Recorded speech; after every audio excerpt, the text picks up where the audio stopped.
kalyuhan na nga. Ala bakit ba manlolokong talaga? Ala kaluka, kalboy, walang hiya. Ang daming scammer talaga. Sa text message, Gcash pa. Sa Facebook din madami na. Minsan ay kaharap mo pa. Okay, pinutol ko na yung dahil dun. Ay nako, nakakaloka talaga guys. Kaya ito, ipipin-post ko talaga to. Pangalawang post ko to about sa scam. So, maging aware kayo guys. Dahil doon sa Telegram, sa mga, ewan ko ba kasi kung ano-ano mga pinipindot ko sa isang online app. So, nadali ako doon guys. Lagay ako ng mga information about sa akin, syempre. And then, dumating ako sa punto sa final ng interview doon sa Telegram, which is nag-install pa ako doon. So, to make the story short, hindi ako nagpadala sa sinasabi nila doon sa Telegram, sa group chat messages. So, hindi ako, parang iniisip ko talaga doon is ako yung magiging biktima. And then, yung mga taong kasama doon sa group chat, parang nasa isip ko talaga doon. Ewan ko ba, nasa isip ko doon na ginagamit lang yung pagmumukha nila kasi may mga napakadali ng pagpapadala ng salita, alam mo yon. Tapos magpapadala sa Gcash, ganyan, para ma-avail mo yung sinasabing loans. So, katulad na lang to, yan. Sample yan. Tapos, ito, yan. Yan yung mukha ko sa Telegram na ginagamit nilang identity ko. So, ayan, maging aware kayo dyan, guys. Hindi po totoong ako yan. Talaga mukha ko yan. So, ginagamit na lang po nila yung identity ko. Kaya wag po kayong papaniwala dyan. Kasi scam po talaga yan. Kahit pasahan po kayo ng message dyan na nagsasabing, nakuha ko na yung, at saka nagme-message kunwari ako doon.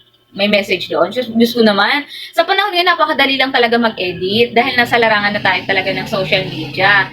So, nasa ilalim tayo ng matinding na talaga sa gadgets ngayon, sa technology, syempre. So, makapangyarihan ng technology, kaya lahat nagagawa na doon sa mga edit-edit. Kaya, meron doon ipapasa sa inyo na card na nagpapasalamat daw ako na avail ko na yung ganong amount. So, which is not true. So, eto, tingnan nyo yan. Yan, pagmumukha nung lalaki dyan, at saka yung conversation daw namin dyan sa Telegram.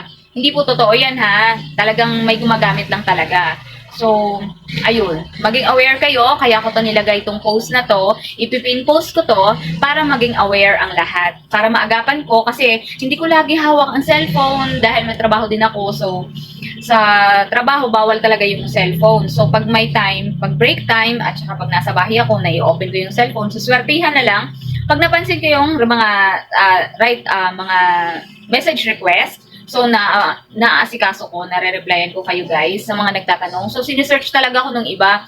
Yung iba naman, hindi na nagsisearch, or yung iba naman nagsisearch, tapos hindi na nakakapaghintay ng reply ko, nagpapadala sila. So, which is na-scam talaga. So, naawa na talaga ako sa mga taong nagpapadala sa mga salita dun sa Telegram na yun. So, ganun. Kaya, ginawa ko tong video to kasi sobrang stress, nakaka-stress na nga walang pera. Nakaka-stress na sa sarili kong mundo at wala nga di ba? Tapos dagdagan pa ng mga ganito, mga taong mga walang awa, ng mga online scammer na yan, mga online app na yan. So, ginagamit yung identity ko. Hindi ko alam kung paano sila mabuwag-buwag kasi wala nga silang kahit anong report na sa kanila yung mga tumulong na rin sa akin na mag-report, hindi naman nagagawa ng paraan. So, mahirap silang i-trace kasi nga, ang ginagamit din nilang mga, na lang din, edit na lang din. So, ang karamihang nabibiktima dito, inuulit ko, is yung mga senior talaga. So, yun lang guys. Inaagapan ko kayong lahat na huwag kayong magpapapadala dyan sa online app loans na yan. So, dyan, nagagamit kayo sa Telegram. Hindi po totoo yan ha, kahit padalhan kayo ng cards. Nawala na nabura ko na yung ginamit nilang ATM cards na nandun yung pangalan ko, tapos nagsasabing na avail ko na yun. Parang totoo nga talaga, naku sana all. Parang totoo talaga na nandoon nga talaga na akin yun, yung card na yun. So, which is gawa-gawa lang po nila yun. And then, syempre, inedit na lang din. Tapos, Doon kasi sa group, yun nga, kunwari nagre-reply ako, mga ganun. Siyempre, isang tao lang gumagawa nun, syndicate or scammer ang nasa likod noon. Kaya inaagapan ko kayong lahat, sa lahat ng mga nagsisearch sa name ko, na isinesearch nyo kung legit, lagi kayo nagtatanong, legit ba to? Po ma'am, nakuha nyo po ba? Kaya nga po gumawa ako na ngayon ng post dahil nag-usap na rin kami nung nakaraan nung nag-message request sa akin na nandoon sa group ng Telegram.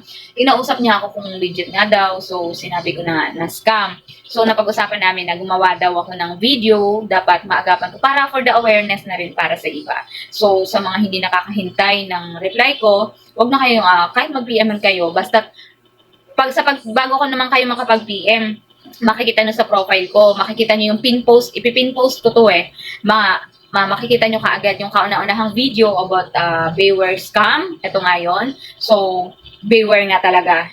Kahit hindi nyo pa ako mapuntahan sa personal message ko, ito na yun. Maniwala kayo sa akin na yan ay hindi totoo na naka-avail ako ng ganito. Scam po yan, okay? Para maagapan ko kayo. Para nang makaganti-ganti naman ako dyan sa online app na yan, lagi na lang nila ginagamit yung identity ko. Hindi naman, yun, kaya siguro nagalit din sila kasi ginamit nga nila yung identity ko na ganyan, na kunwari ganyan. Ginamit na nila kasi hindi nila ako nadala. So that's all. Ano, tuloy ko pa ba to? Kantang to.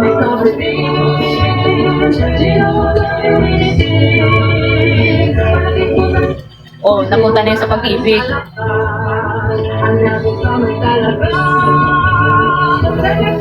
Gcash pa! Oo, kasi nagpapadala-padala daw sa Gcash, sa Paymaya, doon daw mag-deposit para ma-avail mo yung nilulong mong amount. Hindi po to yun ha, huwag kayong padadala. So sana nakatulong tong video to. Magandang araw sa ating lahat and don't forget to follow and share para ma-aware na rin yung iba. Thank you so much guys, sana nakatulong.